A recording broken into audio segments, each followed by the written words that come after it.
पंतप्रधान महोदय, आपण ग्रीस आणि भारत यांच्यातील व्यापार संबंध वेगाने वाढत असल्याचे पाहिले आहे. 2021 पासून सुमारे $615 मिलियन आता माझ्या मते फक्त 3 वर्षात $1.9 अब्ज झाले आहेत. या वाढीबद्दल काय म्हणाल? हे संबंध तुमच्या मैत्रीमुळे झाले आहेत की दोन्ही बाजूंच्या अर्थव्यवस्थेची गरज आहे?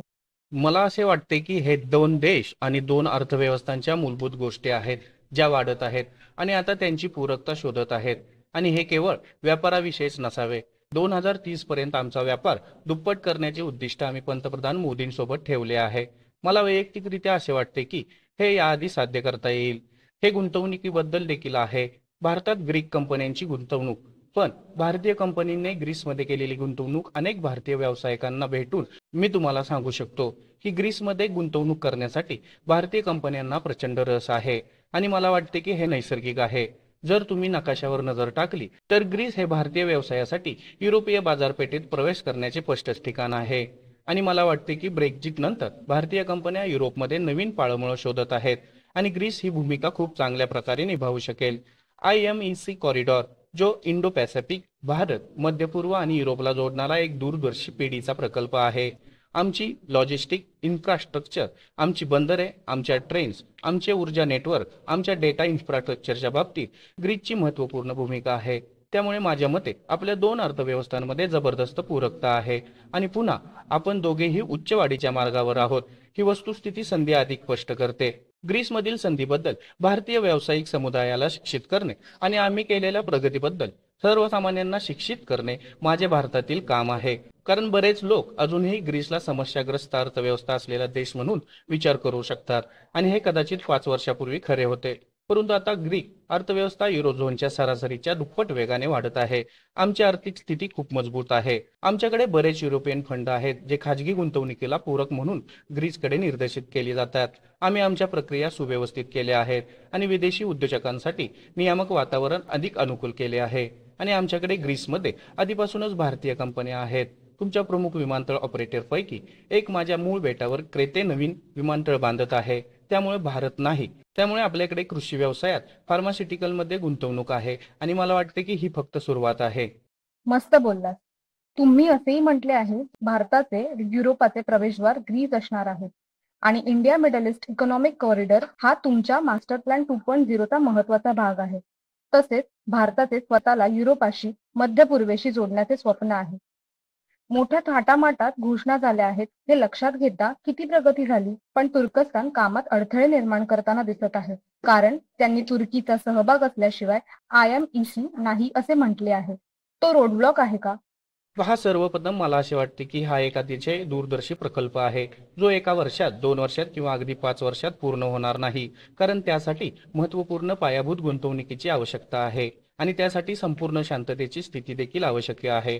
मध्य पूर्व आणि अर्थातच काय घडले 7 ऑक्टोबर रोजी घडलेल्या शोकांतिका आणि अर्थातच आता गाझापट्टीमधील युद्धाने कदाचित इतरत्र प्राधान्यक्रम पुनर्निर्देशित केला आहे. परंतु तरीही माझा विश्वास आहे की काहीही असले तरी आता IMEC अधिक संबंधित आहे. कारण दिवसाच्या शेवटी केवळ शांततापूर्ण संबंध, व्यापार आणि अधिक संबंध असलेले देश. त्यामुळे भविष्यात, भूतकाळात, सध्या मध्य पूर्वमध्ये काय घडत आहे याकडे पाहत असताना मला या प्रकल्पात बरेच मूल्य दिसते. आता जे देश स्वतःला या योजनेचा एक भाग म्हणून पाहू शकत नाहीत त्यांच्या भूमिकेबद्दल मला बोलायचे नाही.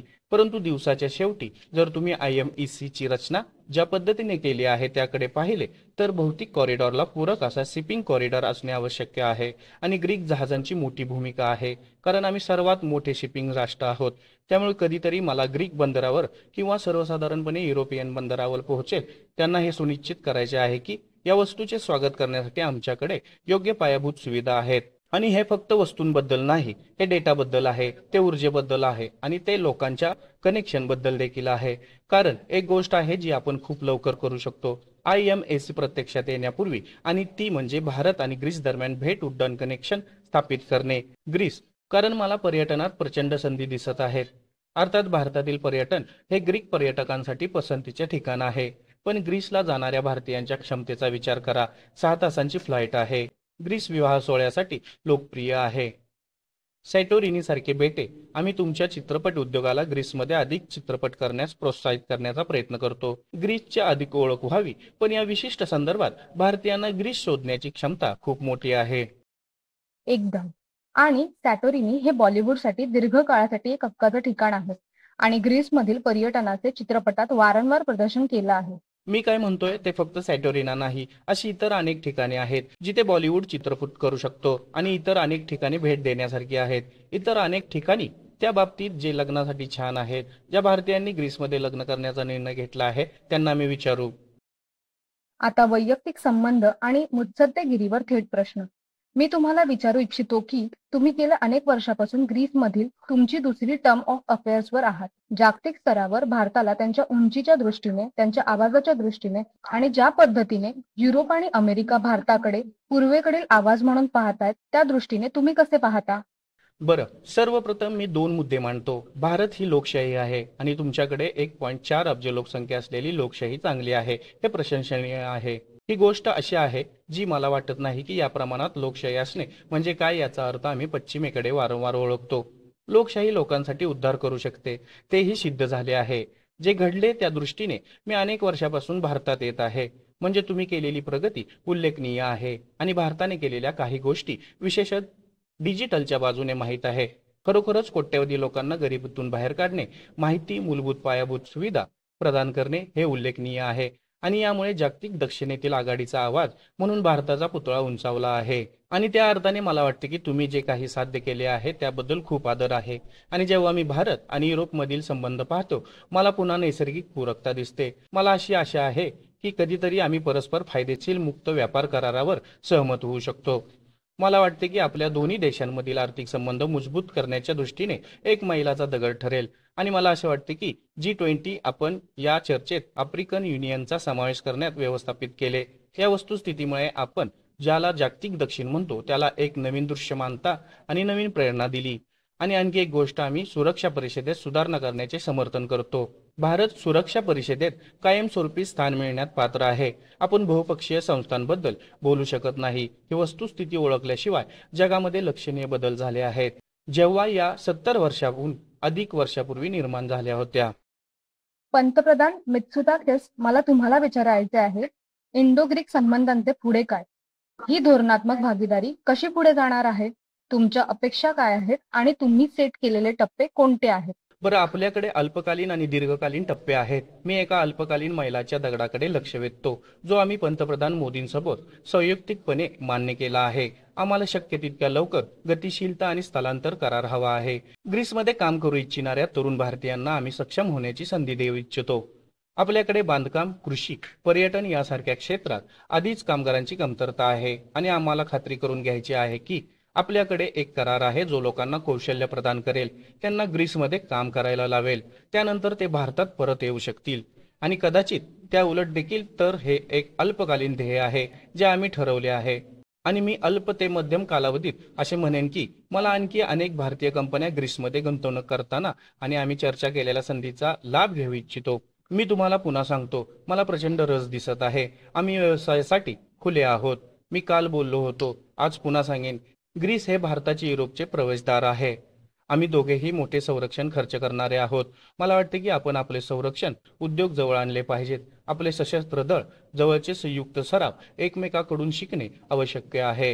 हे देखील एक क्षेत्र आहे जे आम्ही मान्य केले आहे की आम्ही फायदा घेऊ शकतो. आणि अर्थातच हवामान बदलाची आव्हानेही आपल्यासमोर आहेत. आपण हरित संक्रमण कसे घडवून आणू शकतो, परंतु हवामानाशी संबंधित आपत्तीच्या समस्यांचे निराकरण कसे करू शकतो, इतके प्रभावी अनुकूलन धोरणे मला वाटते की आज हवामान बदलामुळे प्रभावित झालेल्या देशांच्या युतीची गरज आहे. आणि ज्यांनी आपण बोलतो त्याप्रमाणे आधीच घडत असलेल्या हवामानाच्या घटनांसाठी किफायतशीर अनुकूल उपायाबद्दल चतुराईने विचार करणे आवश्यक आहे. बरं, त्या नोटवर पंतप्रधान, तुमचे आभार. माझ्याशी आणि टाइम्स नेटवर्कशी बोलल्याबद्दल तुमचे खूप खूप आभार आणि तुमच्या भारत भेटीबद्दल धन्यवाद. आम्हाला आशा आहे की तुम्ही तुमच्यासोबत काही चांगल्या आठवणी घेऊन जाल. होय, आशा आहे की आम्ही तुमच्या दर्शकांना ग्रीसला भेट देण्यासाठी आणि ग्रीस संस्कृती, ग्रीक पाककृती, सुंदर ग्रीक लँडस्केप याचे कौतुक करण्यासाठी ग्रीसमध्ये वेळ घालवण्यासाठी पुन्हा प्रोत्साहित करू. आम्हाला आशा आहे की ग्रीसमध्ये आणखी बरेच भारतीय पाहुणे येतील.